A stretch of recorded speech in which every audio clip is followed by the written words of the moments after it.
Hello. Good evening to everyone. नमस्कार मित्रांनो, तुम्हा सगळ्यांचं स्वागत आहे लर्न नेक्स्ट नर्सिंग ह्या यूट्यूब चॅनलवर. ओके मित्रांनो, सगळ्यांना माहिती आहे की आता नागपूर महानगरपालिकेची जी भरती होती 2025ची, ओके, यामध्ये जे 5 वेगवेगळे जे पदं होते त्याच्यासाठी सिलेबस आलेला आहे आणि त्याची एक्झाम सगळ्यांना माहिती आहे. ओके, 27 तारखेला, 25ला, 26ला, 27ला, म्हणजे मी ऑलरेडी टाईम टेबल तुम्हाला सांगितलेलं आहे की अशा पद्धतीने एक्झाम आहे. तर यामध्ये बेसिकली आपण नर्स GNM परिचारिका आहे. ओके, त्यासाठी सिलेबस काय आहे म्हणजे डिटेल सिलेबस बघूया आपण. पेपर पॅटर्न कसा असेल, पेपर हे मराठीत असणार, इंग्रजीमध्ये असणार आहे आणि पेपरची लेवल काय असेल हे सगळं आपण ह्या व्हिडिओमध्ये बघणार आहोत. ओके, तर प्लीज व्हिडिओला शेवटपर्यंत बघा. ओके, तसंच मी सांगू इच्छितो की लर्न नेक्स्ट नर्सिंग प्लॅटफॉर्मवर नागपूर महानगरपालिकेसाठी जे नर्स GNM आहे त्यासाठी टेस्ट सिरीज ऑलरेडी अपलोड करून दिलेली आहे, ते तुम्ही जाऊन परचेस करू शकता. ओके, त्यासाठी काय करायचं बघा. लर्न नेक्स्ट नर्सिंग हे जे वेबसाईट आहे जशी तुम्ही ओपन केलीत, ओके, या पद्धतीनं ओपन करायचं. Okay, www.learn next nursing. Okay, ही वेबसाईट ओपन करा. जसं ओपन केलं तुम्हाला हे कोर्स हे दिसतात. त्यामध्ये एक नागपूर महानगरपालिका, ओके, आणि ही नॉरसेटची आहे. नॉरसेट आणि RRBची वेगळी टेस्ट सिरीज आहे आणि फक्त हे नागपूर महानगरपालिका परिचारिकेसाठी नर्स GNMसाठी. आणि हा जो कोर्स आहे हा कंप्लीट तुमचा DMERसाठी आहे, तुमचा नॉरसेट 8 आणि 9साठी आहे, RRBसाठी आहे.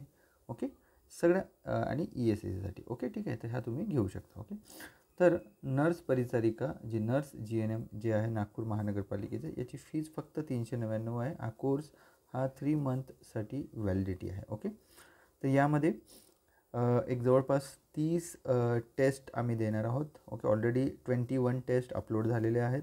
यामध्ये अकॉर्डिंग टू जसं सिलेबस आहे 60 आणि 40चा, त्यानुसारच पेपर सेट आहे. ओके, आणि बाकी हे जे कोर्सेस आहे हे सुद्धा तुम्ही घेऊ शकता. आणि हा सुद्धा RRB आणि नॉरसेट 8साठी, नॉरसेट 9साठी तुम्ही घेऊ शकता. ऑलरेडी याच्यामध्ये टेस्ट अपलोडेड आहे. सब्जेक्ट वाईज, टॉपिक वाईज सगळे टेस्ट सिरीज मिळेल तुम्हाला.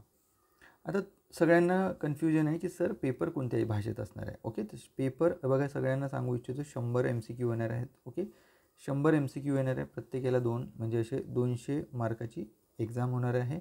ओके, त्यामध्ये लक्षात ठेवा तुम्हाला 50% अगर तुम्ही जनरल मधून जर बिलॉंग करत असेल, ओके, आणि EWSमधून बिलॉंग करताल तर तुम्हाला कमीत कमी 50% मार्क्स तुम्हाला आणावं लागेल. म्हणजे 200पैकी 100 तुमचे क्वालिफिकेशन मार्क्स आहेत. ओके, आणि बाकी याच्यासाठी जवळपास 45%. ओके, म्हणजे 90 मार्क कुणासाठी?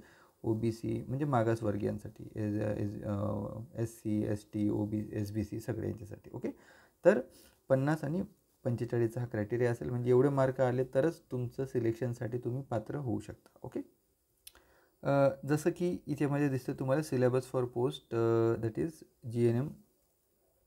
ओके, सेवा प्रवेश नियमानुसार नर्स परिचारिका हे नाव आहे GNM कॅन्डिडेटसाठी. ओके, असं लिहिलेलं आहे त्याच्यामध्ये.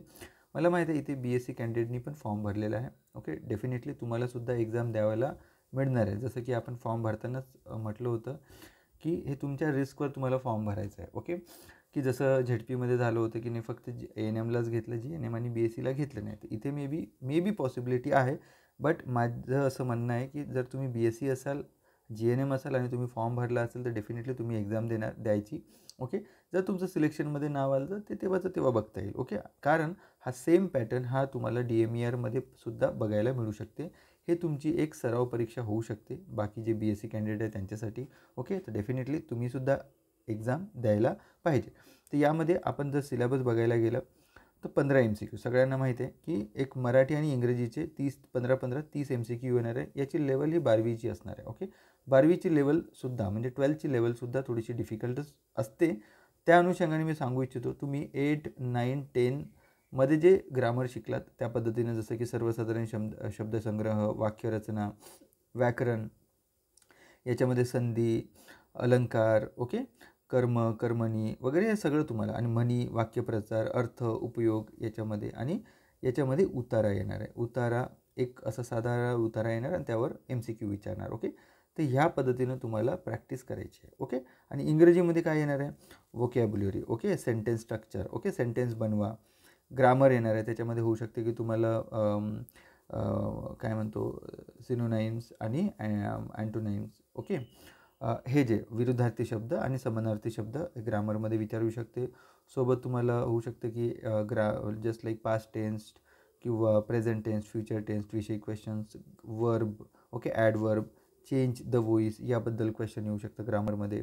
त्याच्यानंतर इडिझम अँड द फ्रेजेसमध्ये याच्यामध्ये नथिंग बट याच्यामध्ये वाक्यात उपयोग, वाक्यप्रचार, ओके, याच्यावर इंग्रजीमधले आणि कॉम्प्रिहेन्शन म्हणजे इथे सुद्धा एक उतारा येईल, उतार्यावर क्वेश्चन येतील. ओके, सो मराठी आणि इंग्रजीमध्ये तुम्हाला जसं तुम्ही DMARसाठी प्रिपेअर केलं होतं या DHSला जसं प्रिपेअर केलं होतं त्याच पद्धतीने तुम्हाला इथे प्रिपेअर करायचं आहे. ओके, ठीक आहे. जुने पेपर तुम्हाला मिळणार नाही, बरेच ठिकाणी क्वेश्चन्स तुम्हाला दिसत आहे. बट महानगरपालिकेची भरती याच्यापूर्वी खूप वर्षापूर्वी निघाली होती, एक 15-20 वर्षापूर्वी निघाली असेल परमनंट. ओके, मला नाही वाटत की साधारणतः याचे पेपर नागपूर महानगरचे पेपर तुम्हाला मिळतील, आणि जे मिळतील आय डोंट नो ते किती खरं आहे, सत्य आहे, आय डोंट नो. तुम्हाला जो सिलेबस दिलेला आहे सिलेबसनुसारच अभ्यास करायचा आहे. त्यानंतर तुम्हाला आता इंटेलेक्च्युअल टेस्ट, ओके, ते याच्यामध्ये तुम्हाला 15 मार्काचे क्वेश्चन्स येणार आहेत. ओके, याच्यामध्ये general intelligence assessment, okay, then logical based questions, okay, त्याच्यानंतर arithmetic based, okay, arithmetic, logical based and general intelligence. Okay, nothing but तुम्ही काय करायचं याच्यासाठी आता मराठी आणि इंग्रजीसाठी तुम्हाला काय वाचायचं आहे. तर मराठी आणि इंग्रजीसाठी तुम्हाला वाचायसाठी सांगू इच्छितो, बेस्ट आहे हे जे तुम्हाला दिसतं. ओके, हे पुस्तक तुम्ही घेऊ शकता, बाळासाहेब शिंदेचं, जे मराठी. बेसिकली हेच सेम पुस्तक तुम्हाला DMARच्या परीक्षेसाठी किंवा DHSच्या परीक्षेसाठी उपयोग पडेल, कारण याच्यामध्ये एकदम सिम्पल याच्यामध्ये मराठी ग्रामर दिलेलं आहे, सगळ्या गोष्टी तुमच्या याच्यावरून होईल. ओके, आणि हे इंग्रजीचं पण बाळासाहेब शिंदेचं पुस्तक दिसेल तुम्हाला. बट इंग्रजीसाठी मी असं म्हणेन तुम्हाला कुठलंही पुस्तक असेल इंग्रजीचं, कुठल्याही बुक डेपोमध्ये जाऊन एक सिम्पल इंग्रजीचं व्याकरणचं बुक घेऊ शकता. हे दोन्ही जर कॉम्बो घेतला तर बरंच फायदा होईल. हे सेम पुस्तक तुम्हाला येणारे DMAR आहे, DHS आहे, ओके, त्या परीक्षेसाठी. अजून कुठल्याही महानगरपालिका किंवा नगर यांच्या ज्या एक्झाम्स येतील त्यासाठी सुद्धा फायद्याचं ठरेल. डेफिनेटली मला असं वाटतं की तुमच्या बुकच्या लिस्टमध्ये हे सुद्धा 2 पुस्तक राहिलेले बरे कधी पण. ओके, नेक्स्ट क्वेश्चन येतो की इंटेलिजन्ससाठी तुम्हाला याच्यासाठी कुठलंही गणिताचं जे बुक आहे ते तुम्ही रेफर करू शकता. सोबत आता तुम्ही असं म्हणाल की सर आता इंटेलेक्च्युअल टेस्ट आपण कुठून करायचं. डेफिनेटली तुम्हाला फ्रीमध्ये जर बघायचं असेल तर तुम्हाला यूट्यूब चॅनल्स आहेत. ओके, यूट्यूब चॅनल्सवर बरेच तुम्हाला इंटेलिजन्सचे, लॉजिकल बेस्ड, अरिथमॅटिक बेस्डचे जे MCQ आणि त्याचे जे कसे आहे फ्री ऑफ कॉस्ट तुम्हाला मिळून जाईल. यूट्यूबवरून तुम्ही बरेच व्हिडिओ बघू शकता. ओके, डेफिनेटली डायरेक्ट टाकायचं की general intelligence MCQ on YouTube, तुम्हाला कळून जाईल. असे व्हिडिओ मिळतात, ती व्हिडिओची सिरीज जे तुम्हाला चांगले 10-12 व्हिडिओज तुम्हाला क्लासेसचे मिळेल, त्यातून जे चांगलं वाटेल तो क्लासचं बघून तुम्ही आपलं प्रिपरेशन करू शकता. ओके, बाकी पुस्तकंसुद्धा मिळतात गणिताचे. एखाद्या बुक डेपोमध्ये जायचं आणि सर याच्याशी रिलेटेड आम्हाला बुक पाहिजे असं विचारायचं, ते सांगतील तुम्हाला.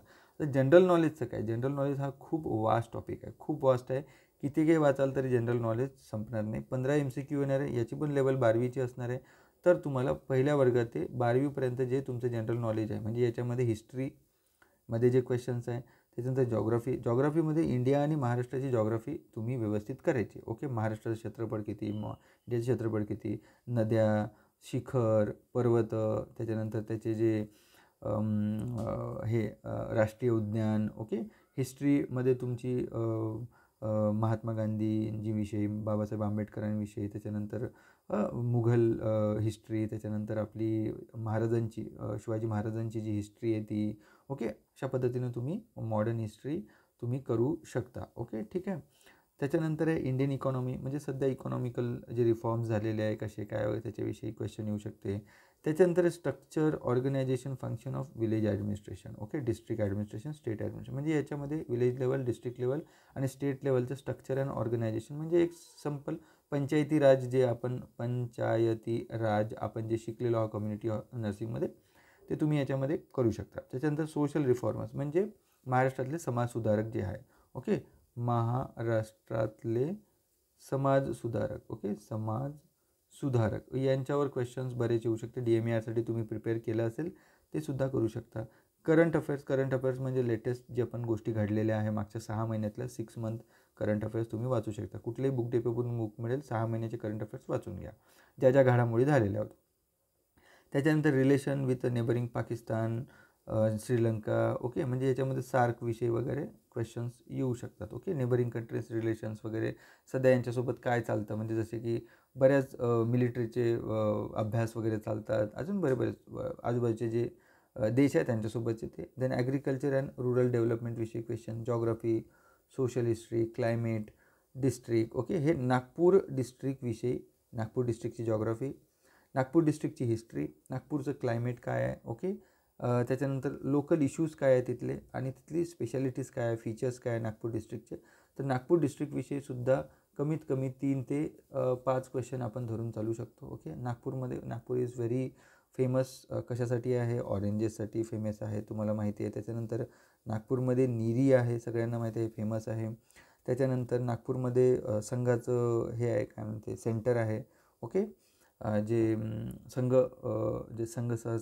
चालक जे आहेत, ओके, मोहन भागवतजी, ते त्यांचंसुद्धा मोठं तुम्हाला बघायला मिळेल. त्याच्यानंतर बरेच नागपूर GMC विषयी, एम्सविषयी, त्याच्यानंतर बरेच जे नागपूरची काय काय स्पेशालिटी आहे, जसा देन दारुगोळा फॅक्टरी जशी अंबाझरी, त्याच्यानंतर असे बरेच तुम्हाला नागपूरविषयी गोष्टी तुम्हाला कराव्या लागेल. आजूबाजूचं जे क्लायमेट, सोशल अँड जॉग्राफी, हिस्ट्रीसुद्धा तुम्हाला वाचावं लागेल. ओके, अशा पद्धतीने हे झालं जनरल नॉलेजविषयी 15 क्वेश्चन. त्याच्यानंतर जे 40 क्वेश्चन बनतील, 40 क्वेश्चन कशावर येतील, तुमची नर्सिंगवर. ओके, नर्सिंगमध्ये तुम्हाला काय वाचायचं आहे, रिप्रोडक्टिव्ह चाइल्ड हेल्थ प्रोग्राम, म्हणजे इथे मदर अँड चाइल्डविषयी डेफिनेटली जे प्रोग्राम्स आहेत. ओके, जसं आता नागपूर महानगरपालिका याच्यामध्ये सगळ्या गोष्टी जे जसं की आपला सब सेंटर लेवल PSC लेवलवर चालतं, तर RCH प्रोग्राम जो आहे हा बेसिकली आपल्या NMCमध्ये कसे काय काय त्याचे उपयोग आहे, कसे चालतात त्याच्याविषयी. त्याच्यानंतर nursing art, anatomy, physiology, micro, medical, surgical nursing, psychiatric nursing, midwifery, gynaecology, paediatric nursing, community health नर्सिंगवर तुम्ही जास्त फोकस करा. याच्यामध्ये biomedical waste management very important. Okay, जे मी सांगतो BMWचे सगळे एक 50 MCQ तुम्ही रेडी ठेवा डेफिनेटली, कारण हे सगळे MCQ आम्ही आमच्या टेस्ट सिरीजमध्ये इन्क्लूड करणार आहोत आणि केलेसुद्धा आहे. इम्युनायझेशन सगळे तुम्हाला यायला पाहिजे. ओके, म्हणजे फ्रॉम बर्थ टू 15 इयर्सपर्यंतचं जे इम्युनायझेशन आहे, प्रेग्नंट मदरचे इम्युनायझेशन, ते सगळे. Then administrative work. Okay, administrative work म्हणजे याच्यामध्ये असे पण क्वेश्चन येऊ शकतात की ॲडमिनिस्ट्रेशनवर क्वेश्चन्स येऊ शकतात. ओके, तर ते पण थोडंसं बघून घ्या कशा पद्धतीने क्वेश्चन आहे. तर अशा पद्धतीने तुम्हाला एक 60 MCQ तुमचे नॉन नर्सिंगचे, 40 तुमचे नर्सिंगचे, याच्यामध्ये 15 असे डिवाईड होतील. ओके, तर डेफिनेटली तुम्हाला सांगतो एक 50% तुम्हाला पासिंग मार्क आणावं लागेल. तर 100 MCQ आहे, 2 मार्क प्रत्येकाला, निगेटिव्ह नाही आहे. ओके, आता पेपर कशात येईल, पेपर हा मराठी आणि इंग्रजी दोन्ही लँग्वेजमध्ये येणार. ओके, मराठी आणि इंग्रजी अशा लँग्वेजमध्ये पेपर येणार. ओके, जर पेपर सोडवताना तुम्हाला एक तक्ता येणार, इथे तुम्हाला लँग्वेज सिलेक्ट करणार. ज्यावेळी तुम्ही पेपर सॉल्व करा, डेफिनेटली मी लवकरच एक व्हिडिओ बनवणार आहे की तुम्हाला मॉक टेस्ट कशी असेल. ओके, मॉक टेस्ट कशी असेल याविषयी माझा व्हिडिओ नागपूर महानगरपालिकेविषयी व्हेरी सून लवकर येणार आहे. तर मॉक टेस्ट तुम्ही बघा, याच्यामध्ये तुम्हाला कळून जाणार की तुम्हाला पेपर कसा सोडवायचा आहे, कसा येणार आहे, कशा पद्धतीने तुम्हाला टिक करायचं आहे, कसं पुढे जायचं आहे ते. ओके, तर लँग्वेज तुम्हाला जी सिलेक्ट करा, जर तुम्ही मराठीमध्ये लँग्वेज सिलेक्ट करणार तर पूर्ण पेपर तुम्हाला मराठीमध्ये, म्हणजे तुमचे सगळे क्वेश्चन एक्सेप्ट इंग्लिशचे क्वेश्चन सोडून सगळेच्या सगळे क्वेश्चन तुम्हाला मराठीमध्ये बघायला मिळेल, नर्सिंगचे सुद्धा. जर तुम्ही इंग्लिश घेतला तर डेफिनेटली याच्यामध्ये सगळे क्वेश्चन तुमचे इंग्रजीमध्ये बघायला मिळतील, फक्त मराठीचे जे क्वेश्चन तुम्हाला मराठीमध्ये बघायला मिळतील. ओके, तर डेफिनेटली मी सांगतो की ज्यांचं मराठी सोडवायचं त्यांनी मराठी करू शकता, ज्यांना इंग्लिश सोडवायचं त्यांनी इंग्लिशमध्ये करू शकता. ओके, तर होप सो जर व्हिडिओ जर आवडला असेल तर प्लीज लाईक, सबस्क्राईब, शेअर करा. ओके, पुन्हा नव्या व्हिडिओसोबत लवकरच भेटतो. तोपर्यंत धन्यवाद, जय हिंद, लवकरच भेटूया. ओके, अभ्यास करा, लवकरच 27 तारखेला एक्झाम आहे सगळ्यांची. ओके, चला लवकर, बाय.